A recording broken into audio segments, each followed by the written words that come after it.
आपको कार्तिक मास की हार्दिक शुभकामनाएं। कार्तिक मास कथा अध्याय 20। ओम नमो भगवते वासुदेवाय नमः। माँ शारदा की प्रेरणा स्वयं सहाय।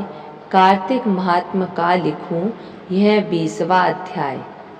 अब राजा पृथु ने पूछा, हे देव ऋषि नारद, इसके बाद युद्ध में क्या हुआ तथा वह दैत्य जलंधर किस प्रकार मारा गया? कृपया मुझे वह कथा सुनाइए। नारद जी बोले, जब गिरिजा वहां से अदृश्य हो गई और गंधर्वी माया भी विलीन हो गई, तब भगवान वृषभध्वज चैतन्य हो गए। उन्होंने लौकिकता व्यक्त करते हुए बड़ा क्रोध किया और विस्मित मना जलंधर से युद्ध करने लगे।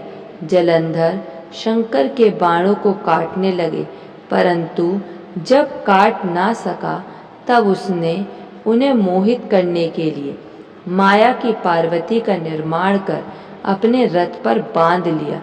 तब अपनी प्रिया पार्वती को इस प्रकार कष्ट में पड़ा देख लौकिक लीला दिखाते हुए शंकर जी व्याकुल हो गए। शंकर जी ने भयंकर रौद्र रूप धारण कर लिया।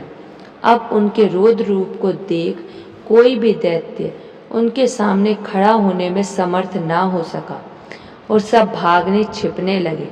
यहाँ तक कि शुंभ निशुंभ भी समर्थ ना हो सके। शिवजी ने उन शुंभ निशुंभ को शाप देकर बड़ा धिक्कारा और कहा, तुम दोनों ने मेरा बड़ा अपराध किया है। तुम युद्ध से भागते हो।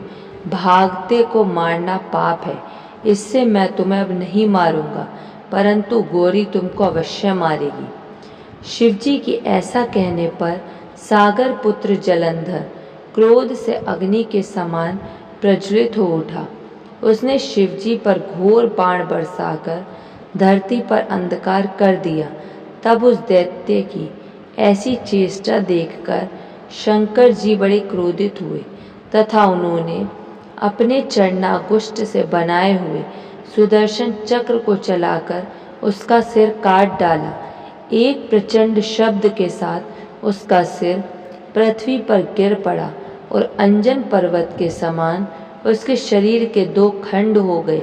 उसके रुधिर से संग्राम भूमि व्याप्त हो गई। शिवाज्ञा से उसका रक्त और मांस महारौरव में जाकर रक्त का कुंड हो गया तथा उसके शरीर का तेज निकलकर शंकर जी में वैसे ही प्रवेश कर गया जैसे वृंदा का तेज गौरी के शरीर में प्रविष्ट हुआ था। जलंधर को मरा देख देवता और सब गंधर्व प्रसन्न हो गए। माँ शारदा की प्रेरणा स्वयं सहाय। बोलिए लक्ष्मी नारायण भगवान की जय। कार्तिक मास की जय।